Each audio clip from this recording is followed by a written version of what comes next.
गोविंद देशिकम उपास्य शिराय भक्त्याम तस्मिन् स्थिते निजमाहिम्नि विदेह मुक्त्याम अद्वैत्य भाष्यम उपकल्प दिशो विजीत्याम कांचीपुरे स्थितम अवापसा शंकराय ऋतिस्मृति पुराणानाम आलयम करुणालयम नमामि भगवत्पाद शंकरम लोकशंकरम अपार करुणा सिंधुम ज्ञानतम शांतरूपिणम श्रीचंद्रशेखर गुरुम प्रणमामि मुदाम्यहम सदाशिव समारंभाम शंकराचार्य मध्यमाम अस्मदाचार्य पर्यंताम वंदे गुरु परंपराम. With benediction from Adi Shankaracharya and to his lineage up to the 69th Guru, the venerated Kamakoti Peetam, Pujya Sri Jayendra Saraswati Swamigal, in whose benign and august presence this function is being held, I bow to address you today.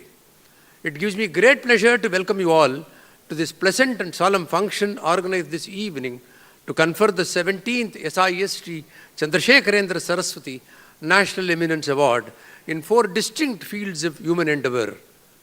These fields of human endeavor, in a sense, represent the full gamut of life itself. Therefore, these awards are celebration of life itself.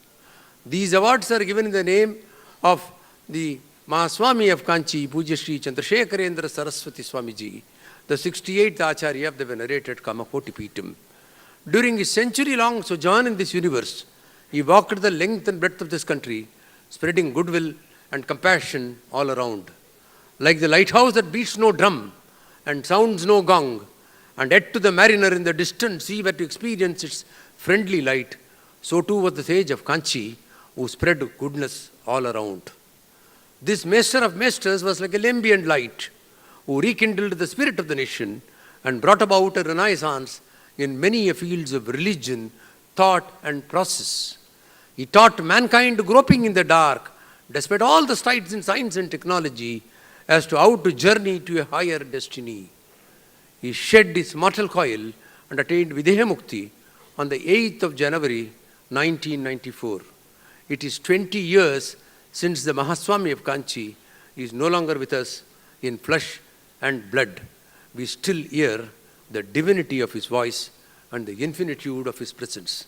The sage of Kanchi lives in the hearts and minds of the devotees all across the globe. If we are meeting today to remember the Mahaswami and to pay homage and tributes to him, I believe it is irrelevant to him today as it was during his living times. The Mahaswami was far behind honors, titles and accolades. It was we who mortals, ever in need of honoring him as a way of symbolizing the reality that he represented for us. He lived the life of a true sage. The Reverend Dalai Lama, after meeting him for the first time in his mutt in Kanchipuram, when he came out, he said, I have at last met a sage in my life, a sage in the true sense of the term. Santa Kabir, in one of his dohas, compares the Guru to that of a potter who gives shape to the pot. And he says, it is the Guru who, like the potter, gives shape to his disciples. He puts his hand inside the vessel to give shape to it, but gets pounding from outside. And this is the reality of a sage. And that was the life that the sage of Kanchi led in order to spread goodwill all around and to bless the people around him. And today, when we remember the sage of Kanchi, we remember all that he had said. On an occasion like this, it is but natural to go down the memory lane as to how an ordinary boy from the Hoysala Brahmin community of Kannadiga Matrubhasha had graduated to become an extraordinary saint. I have used this platform over the last 16 years to bring home several facets of the personality of the sage of Kanchi which reflect his greatness. He was a reservoir of virtues, and one lifetime is inadequate to describe the sage of Kanchi. Therefore, suffice if I can take at least one aspect of his personality each year and bring home to you what the sage was. To the countless number of people who had not seen him, at least it will ring in them how great this sage of Kanchi was. India awakened to a new dawn in the long summer of 2014. Despair and despondency that had gripped this nation over the last 5 years vanished into the thin. The anguish, the distress both in the economy and in the minds of people, demised. There is a whiff of fresh air that is blowing across the nation. I cannot say with certainty whether there is an avalanche of patriotism that is blowing across the nation.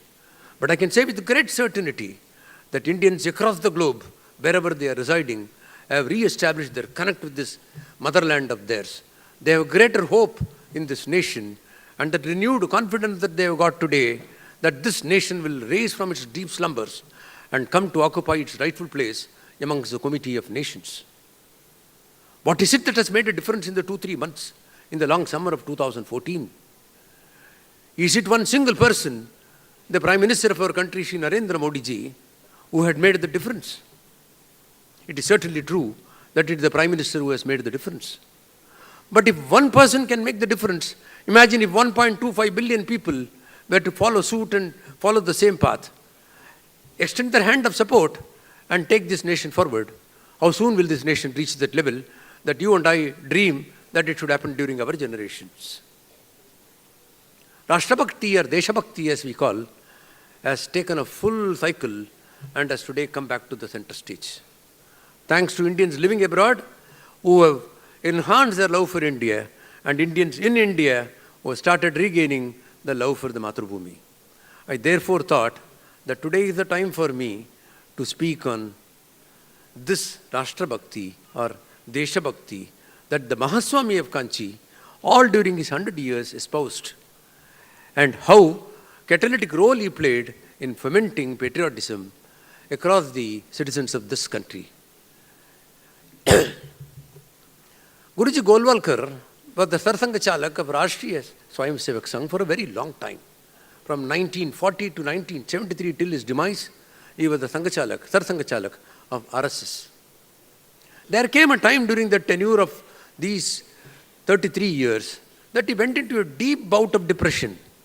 A bout of depression which made him completely withdraw himself from active life, which made him so sedentary that he lost his identity. And the Swayamsevaks were greatly worried as to how to bring Golwalkar ji back into the mainstream. At their bidding, Golwalkar Maharaj wrote to the sage of Kanchi. He explained to him the mental state of his mind subsequent to the demise of his mother, whom he loved and adored and worshipped, and sought the benediction, the grace and the blessings of the sage of Kanchi and also his guidance. Promptly came the reply from the sage of Kanchi.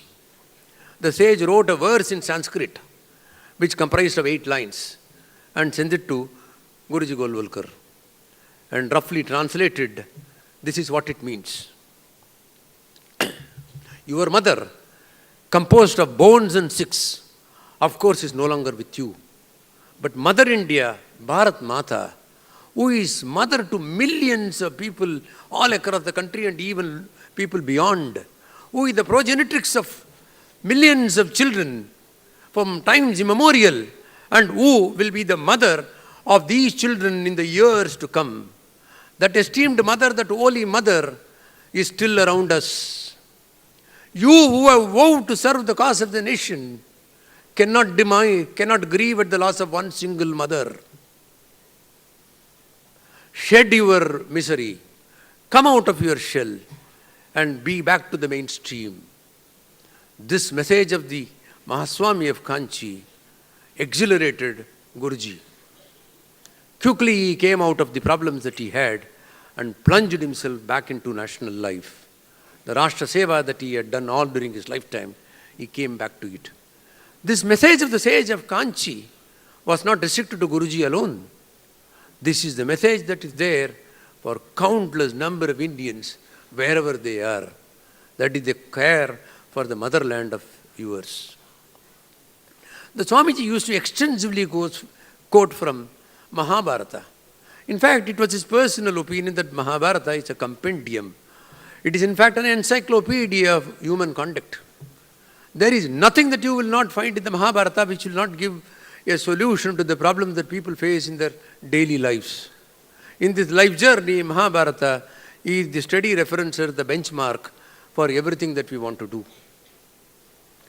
And as Bhagavan Vedavyasa wrote Mahabharata, and when we came to the end of Mahabharata, Bhagavan Vedavyasa gave a Chatushloki. Chatushloki means 4 verses. And he called it as Bharata Savitri. Savitri is an acronym for Gayatri. Gayatri is a hymn in praise of the sun god. Bharata means Vedas. And Bharata is the name that this country adopted, the land of the Vedas. And the 4 verses that Bhagavan Vedavyasa gave, broadly they had this meaning.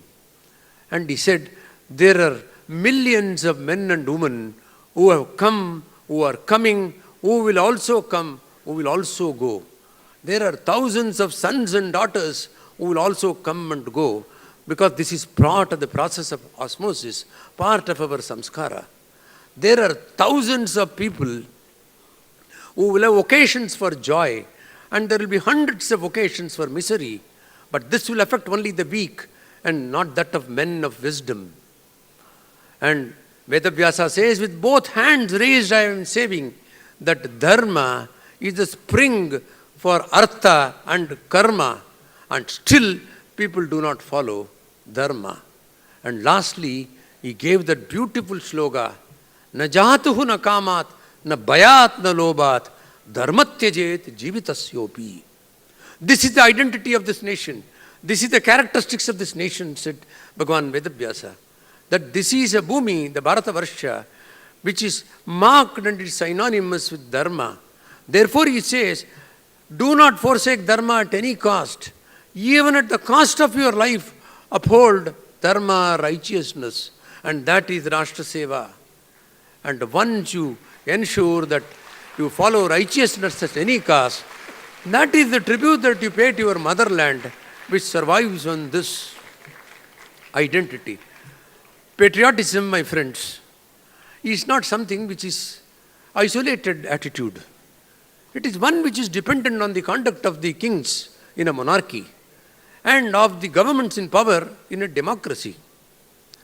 And if there were to be a brute regime where justice is at a premium, where people are treated worse than a cattle, you cannot expect longing to the land.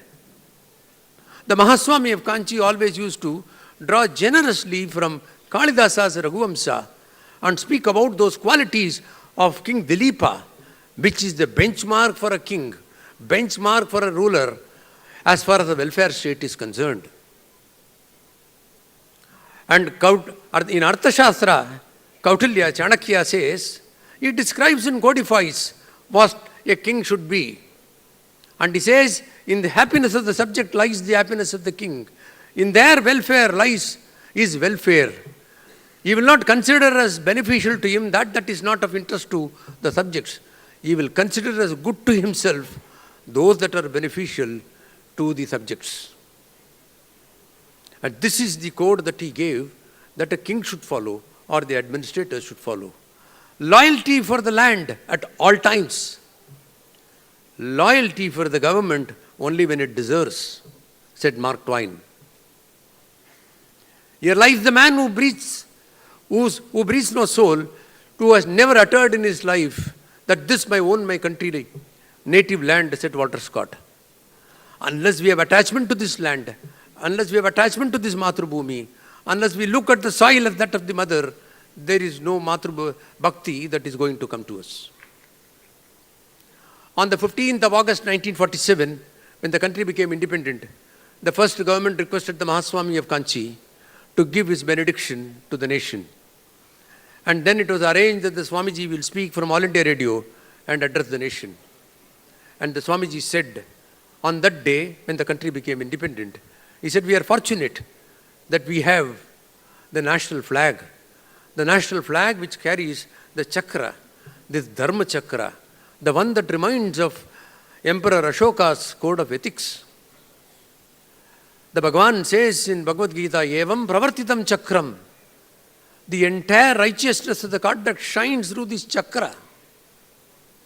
And he said, this is the USP of this nation. This is the identity of this nation. This is the one that is carried in the flag itself.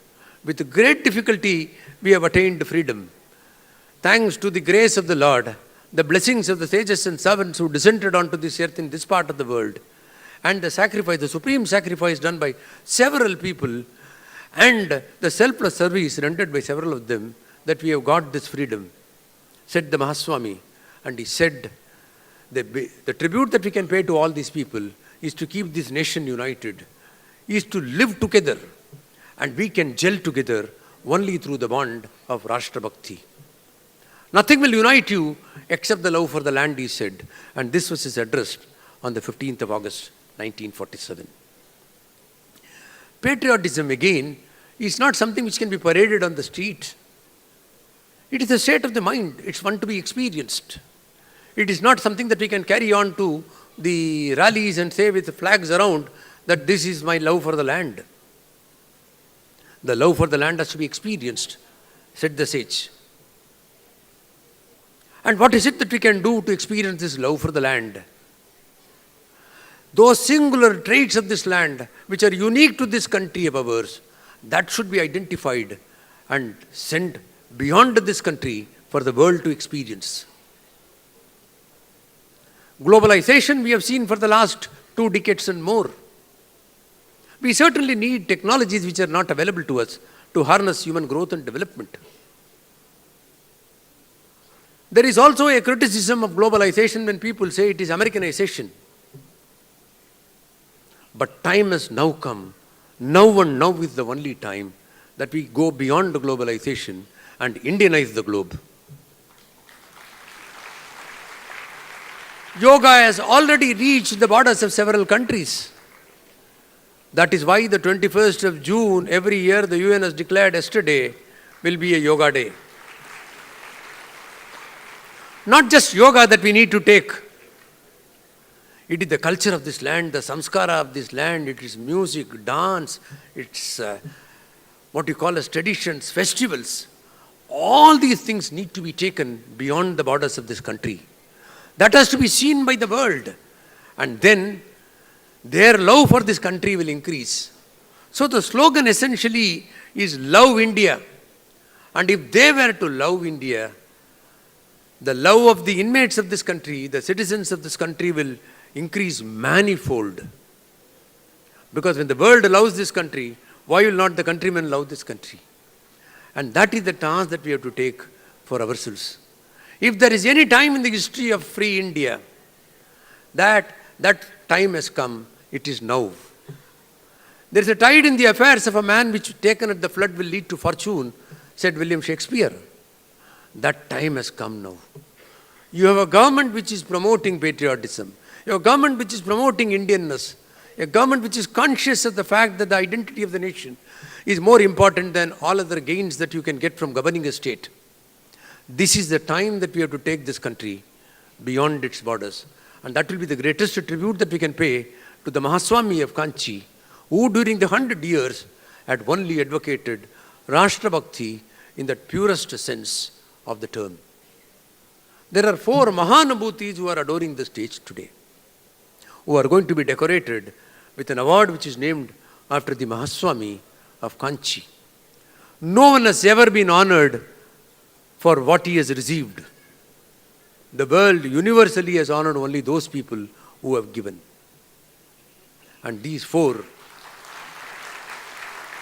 have given enough to this country that they deserve the blessings, the benediction, the grace of the Mahaswami and the sage of Kanchi for all the good work that they are doing. Sri Ram Nayak is a man of the masses. And when he was a politician, he was a politician in the right sense of the term in a vibrant democracy. Because all his actions were people-centric. He would not do anything which will not be for the people. Because all that he would do will first put the test, the filter for himself, whether it will benefit the voters or the citizens in the larger sense of the term. And then he will move forward. Even at this ripe age of 80, he is enthusiasm personified. He has accepted a constitutional responsibility at this age. And the first message he wants to give is Uttar Pradesh, Uttam Pradesh. Now he wants to make it an Uttam Pradesh during his tenure. It doesn't sag in enthusiasm. Balluvar says, Udayar enappadum ookkam adilladu udayadu udayado matru. Only those who possess diligent enthusiasm have real wealth. I wonder whether others have any wealth at all. And by those standards, Sri Ram Nayak is the richest in the world. May his enthusiasm shed on every one of us. As far as Dr. Ilayaraja is concerned, he is an Ishai Jnani.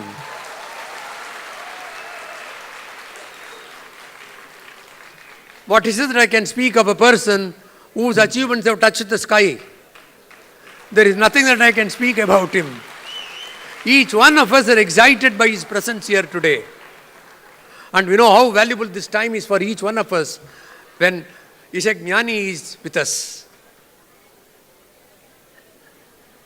And that father of biotechnology, the person who has harnessed biotechnology education in this country, one who has given strength to biotechnology in this country. We are fortunate, sir, that you are with us today. Who am I, an ordinary person, to speak of Chaganti Koteshwar Garu? Saraswati Nakala Tandavam Adra. She is dancing in his tongue. There are hundreds and thousands of Telugus all over the world who pray for a minute address of Chaganti Garu. How fortunate we are today that he is with us today to receive this decoration in the name of the Mahaswami of Kanchi. May the Jagannmata, Kamakoti Kamakshi, shed her grace on all of them. Jivet Sharatashatam. May they live a long life, more importantly, a purposeful life. May they achieve the purposes of their life. May the good Lord shed his grace on us too, so that we can draw a leaf from the lives of nobility of these men and make our own lives sublime. Thank you and God bless us all.